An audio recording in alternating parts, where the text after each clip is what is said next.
আমি এটাই বুঝাইতে চাই, আল্লাহকে ভুলে না যাও। আল্লাহকে বাদ দেব কেন আমরা? মালিককে বাদ দেব। চারটি শ্রেষ্ঠ নিয়ামত শুনেন, কষ্ট করেই বসছেন। চারটা শ্রেষ্ঠ নিয়ামত আল্লাহ আমাদেরকে দিছে, একটু ভাইবা দেখেন। এক, আল্লাহ এত বড় শ্রেষ্ঠ মালিক, তিনি আমাদের রব, ঠিক না? দুই, মুহাম্মাদুর রাসূলুল্লাহ সাল্লাল্লাহু আলাইহি সাল্লাম সর্বশ্রেষ্ঠ রাসূল, আমার রাসূল। এর চাইতে দামি রাসূল আল্লাহ কাকে দিছে? লাকাদ মান্নাল্লাহু আলাল মুমিনিন। ও ভাই লাইট এটা দিন, লাইটটা বন্ধ করেন। লাকাদ মান্নাল্লাহু আলাল মুমিনিন ইদ বাআথা ফীহিম রাসূলাম মিন আনফুসিহিম। কোরআন শরীফে সূরা আলে ইমরানের মধ্যে আছে। আল্লাহ তাআলা বলেন, ঈমানদার বান্দারা, আমি আল্লাহ তোমাদের সমস্ত মুমিনের উপরে সবচেয়ে বড় যেই দয়াটি করেছি সেটা কি জানো? আমার কলিজার টুকরা, আমার আপন বন্ধু, আমার সবচেয়ে প্রিয় বন্ধু, আখিরি রাসূল, আমার বন্ধু, আমার তোমাদের জন্য দিয়েছি। আমি বন্ধুকে দিছি, আমার কলিজার টুকরাটা দিছি।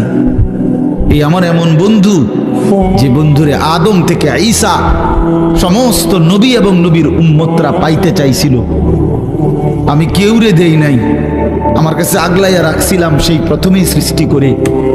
কিন্তু শেষ পর্যন্ত তোমরা আমার আখিরি বান্দা, তোমাদেরকে দিয়েই দিলাম, তোমাদেরকে দিয়েই দিলাম, তোমাদেরকে দিয়েই দিলাম। বন্ধু যখন কাঁদে আমি তখনও দেখছি, তায়েফে যখন পাথরের আঘাতে রক্তাক্ত, তখন তো আমি ছিলাম। দান দান শহীদ হয়ে যখন বেহুশ হয়ে গর্তে পড়েছিল উহুদের ময়দানে, আল্লাহ বলে, বান্দা আমি তখন ছিলাম, আমার মায়াও ছিল। পেটে যখন পাথর বাঁধে ক্ষুধার কষ্টে, আমি তো তখনও ছিলাম।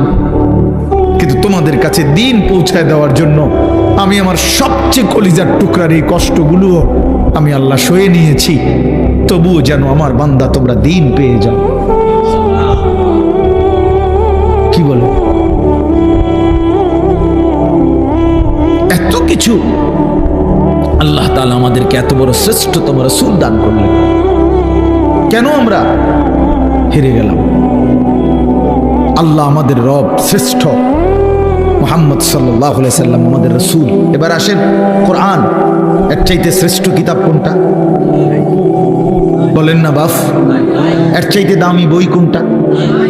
সারা পৃথিবীর সমস্ত জেনারেল, এই স্কুল কলেজ ইউনিভার্সিটি, সারা পৃথিবীর সমস্ত বইয়ের পড়া একত্র করলেও তো আল্লাহর কসম আলহামদুলিল্লাহি রাব্বিল আলামিনের আলহামদুর সমপরিমাণ মর্যাদাও হবে না,